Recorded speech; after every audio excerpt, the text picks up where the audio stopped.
Scales are challenging not only for the left hand and how to remember the positions that you have to take on the fretboard, but as well the fingering of the right hand.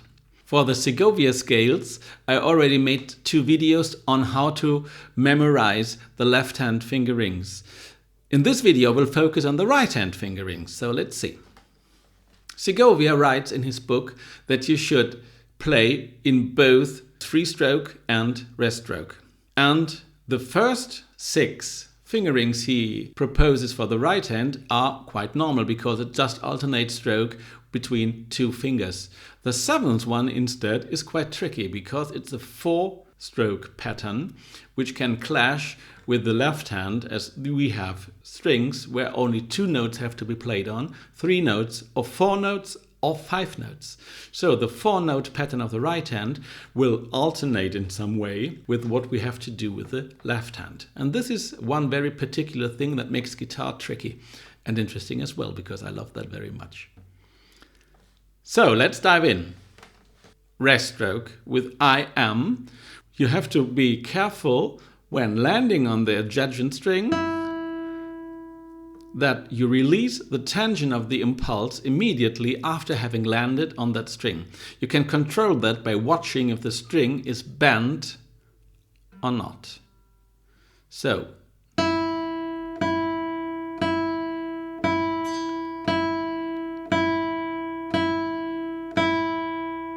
learn to release the tension that you give to the string you rest on.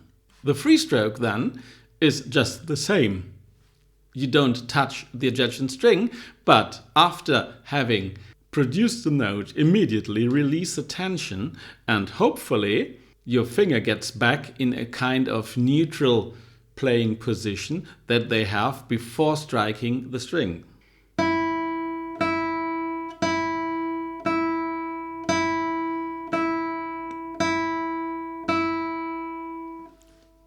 So that's the basics. Now apply that to the scale with the left hand. Make sure that at all times you know exactly what will be done next. What do you have to know? The finger of the left hand and the combination with the right one. The string change. Now. Position change. String change. String change. String change. String change, position change. String. String. Play the tempo that permits you to know at all times what will be next. Otherwise, you leave the decision on what finger will play to your hands, and that might not be the best decisions. And first of all, you lose control. What we need in playing scales, as we don't play music, we have to learn to control our technique in our fingers. Okay, so let's say you studied I am, and all the combinations of 2-finger alternate strokes in rest stroke and in free stroke. Let's now come to the tricky one, which is I am, am.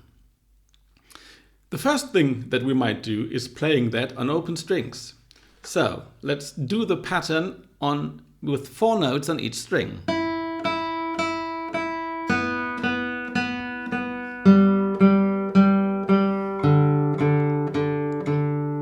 And so on. Next step could be play 3 notes per string.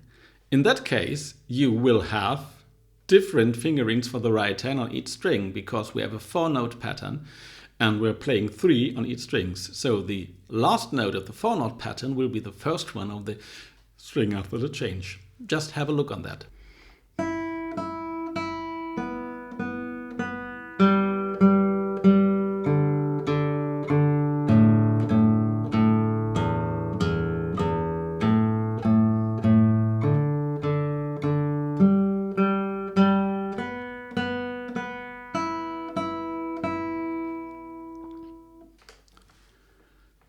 Now try 2 notes per string.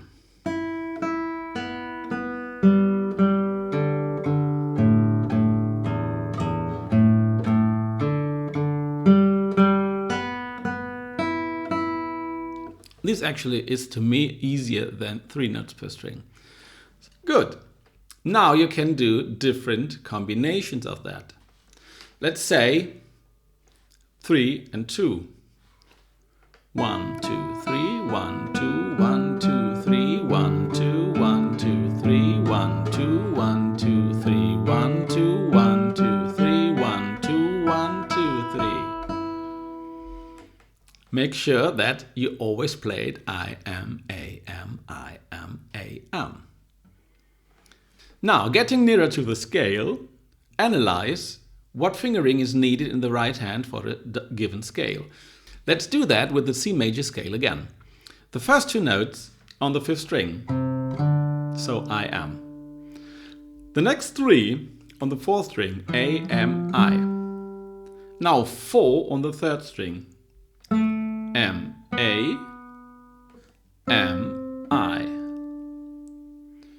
Okay, let's stop at that point. 2, 3, and 4.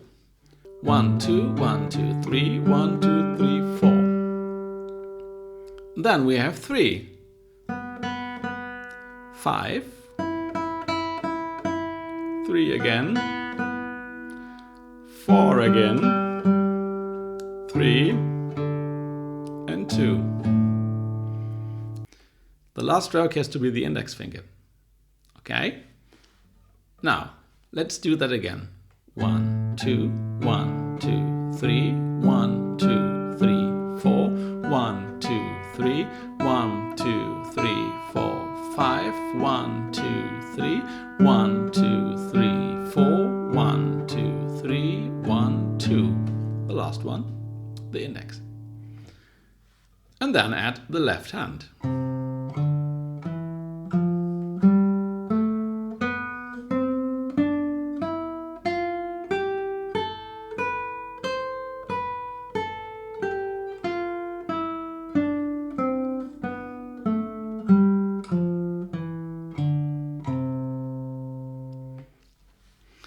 Playing this, I always have in mind the 4-note pattern of the right hand and let the left hand follow. What you can do as well is to memorize exactly which fingers do the string changes. And that would be M, A, I am, I am, and then MI, which is quite uncomfortable. I am uncomfortable. MI, which is okay. MI, AM, which is okay. So there are fingerings in that are not really very comfortable, because normally we should, most guitarists, let's say, prefer to do the string changes with the I finger on the lower string than M, and the M on the lower string than A. So there are some suggestions exemplified on the C major scale that you can consider studying all 7 fingerings that Segovia proposes. If you want to do more than that, try 3 finger patterns throughout the scales. You can play AMI, MIA, IAM, and the other way around. So we have plenty of possibilities as well to do different fingerings. If those 7 are not enough for you, that's the way to go. Okay, thank you very much. Hope you liked the video. Subscribe to the channel, like the video, consider to subscribe to the newsletter so you will never lose new content again. See you next time.